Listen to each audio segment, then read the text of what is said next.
Hello and welcome to our easy-to-follow guide on converting Triumph factory part numbers from the old system to the new system. In the early 70s, Triumph updated its part number format to streamline inventory and ordering processes.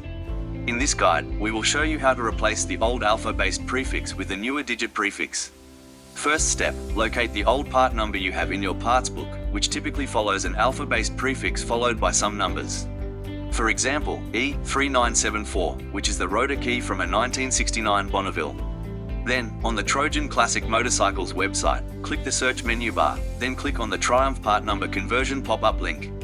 Refer to this chart to find the digital prefix that replaces the old alphabetical prefix.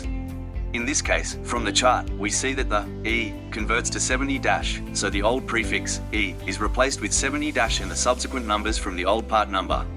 Our alpha prefix now becomes a digit prefix, and our new part number is 70-3974. The new part number will have a format of 2 digits for the prefix, a hyphen, followed by 4 digits.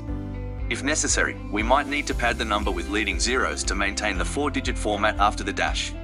Double check to ensure the new part number follows the correct format, 2 numbers, 4 numbers, and corresponds to the correct digit prefix. We hope this guide helps you smoothly transition to the newer Triumph part number system. We also have free parts books available to download from our website, which you can refer to when ordering parts for your year and model. If you have any questions or need further assistance, please do not hesitate to contact our customer support team.